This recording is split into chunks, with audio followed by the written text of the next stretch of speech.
October 19, 1942. 23:45.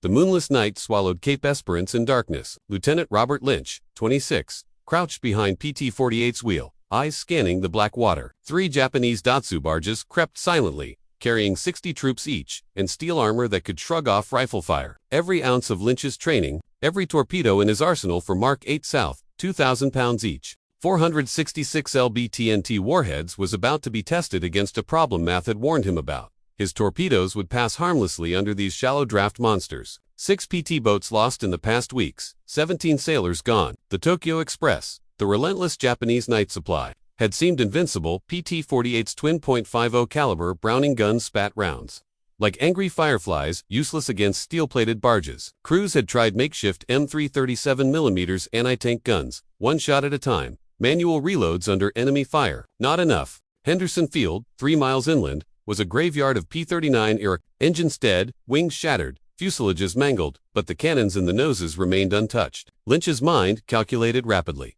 150 rounds per minute. Automatic fire, explosive shells that could pierce light armor. By dawn, mechanics and armorers were stripping cannons from wrecked planes, welding crude pedestal mounts, improvising ammunition systems on the PT boat's wooden deck. The result? An untested, terrifyingly effective weapon against the barges that had haunted the Solomons for weeks. At 23:55, PT-48 approached the target, stealthy, engines muted, starlight casting eerie reflections. Japanese machine guns flared first, stitching the water with tracer lines. Then, Lynch's crew fired. Muzzle flashes lit the bow like fireworks in hell. Barges erupted in orange fire, troops jumping into the water. The first PT boat to wield an aircraft cannon had rewritten naval combat in a single night. From salvaged wrecks to factory standardization, from desperation to doctrine. This was the story of how ingenuity, courage, and sheer audacity transformed tiny PT boats into the nightmare of the Tokyo Express. By the end of the campaign, Japanese supply routes were a graveyard of barges. PT-48's 37mm cannon proving that one brilliant modification could change the course of the Pacific War. This story is not just about guns or boats. It's about innovation under fire. Men pushed to their limits, and a weapon that emerged from wreckage to dominate the waves. It's about a night when numbers, strategy, and sheer audacity collided to create history. Dawn broke over the Solomons, painting twisted wreckage in shades of blood and rust. PT-48, battered but alive, drifted silently near the coral reef, engines barely humming. Lieutenant Lynch's crew wiped soot and sweat from their faces, eyes scanning the horizon for the next wave. Intelligence had warned of a second convoy heavier, faster, armed to the teeth. Failure now meant not just lost boats, but a blow to the entire Allied supply chain. Every man knew the stakes. Lynch drew a crude map on the deck, pointing to narrow channels where the barge's armor couldn't hide. "We hit them here, and we vanished before dawn," he whispered. The PT boat became more than a vessel, it was a predator. Hungry, calculating, ready to strike. October 20, 1942. Dawn barely touched Henderson Field. The wrecked P-39s casting long jagged shadows across the coral-strewn runway. PT-48 waded across Iron Bottom Sound, silent, its wooden hull groaning as the tide shifted. Lieutenant Lynch crouched beside the chart table, tracing the path of the Japanese barges with a pencil, sweat trickling despite the cool morning. Every boat lost in previous patrols haunted him. 6 boats, 17 men gone, all for a chance to halt the Tokyo Express. His eyes scanned the horizon, imagining enemy silhouettes cutting through the still water. Engines idling, torpedoes primed but ineffective. The crew knew one misstep meant death. Yet hope glimmered. The salvaged M4 cannons lay ready, their destructive power a whisper of revenge. This was not just war, it was improvisation, courage, and desperation merged into steel and fire, and PT-48 was ready to become legend.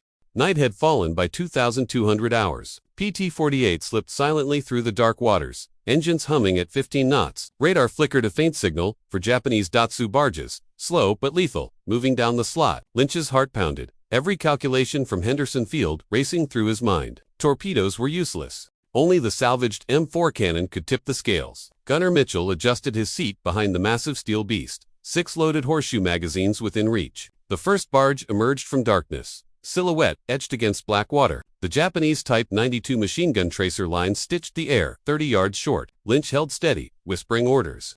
Mitchell's finger tightened on the trigger. A single flash erupted, the first 37mm round igniting chaos. The water seemed to tremble under the explosions. Steel plates splintered, flames consumed the deck. The audacity of improvisation became pure survival. PT-48 was no longer a prey, but a predator.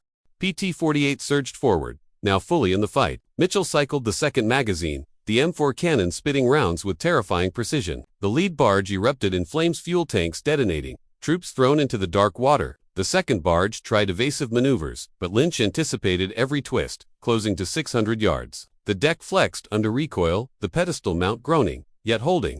Explosions lit the night, orange fire reflecting off black water. The third barge returned fire, 7.7mm tracer rounds splashing mere feet from the bow. Mitchell adjusted aim, rounds tearing through steel like paper. PT-48 became a maelstrom of controlled destruction. One barge destroyed, one disabled, chaos spreading across the enemy formation. The improvisation of a salvaged aircraft cannon had transformed fear into lethal advantage.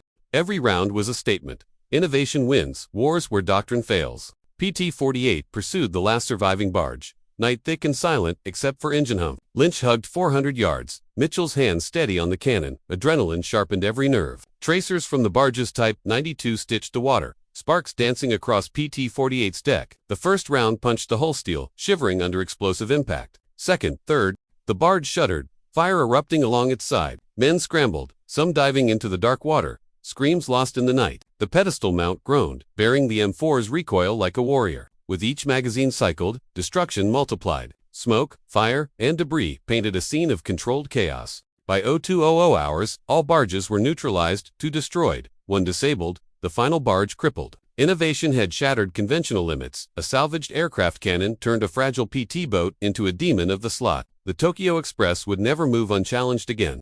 Dawn broke over Guadalcanal. PT-48 returned, hull scorched, deck flexing under M4's fury. Commander Calvert inspected the mount, shaking his head in disbelief. What began as desperate improvisation had rewritten doctrine. Other PT boats scrambled to emulate Lynch's innovation. Mechanics refined mounts, bronze bushings replaced worn bearings, magazines stacked strategically for rapid reload. Ammunition logistics became a science, handloading, rotations, shifts around the clock. Intelligence reports confirmed psychological impact. Japanese crews now feared the night. Supply barges slowed, scattered, tried new routes, but PT boats closed in. Cannon fire precise and devastating. What was once a fragile wooden boat with torpedoes was now a lethal, adaptable platform. Lynch's battlefield math firepower, range, reload speed became formalized tactics, codified into manuals, turning frontline improvisation into lasting strategic advantage. By 1945, PT boats had transformed completely. From fragile torpedo platforms, they became agile gunboats, each armed with the 37mm M9 cannon,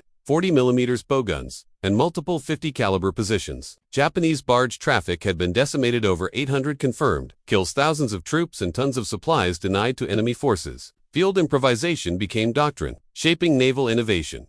What began with Lynch and a salvaged aircraft cannon now influenced standard designs, production lines, and tactics globally. PT crews operated with confidence, knowing their firepower outmatched the shallow draft barges. Post-war studies confirmed their effectiveness. 6x higher kill rates, 60% lower casualties. Lynch, Coogan, and their crews' ingenuity exemplified wartime problem-solving under pressure, proving that creativity and rapid adaptation could turn desperation into dominance. The M4 and M9 cannons became symbols of ingenuity, forever redefining naval small craft warfare.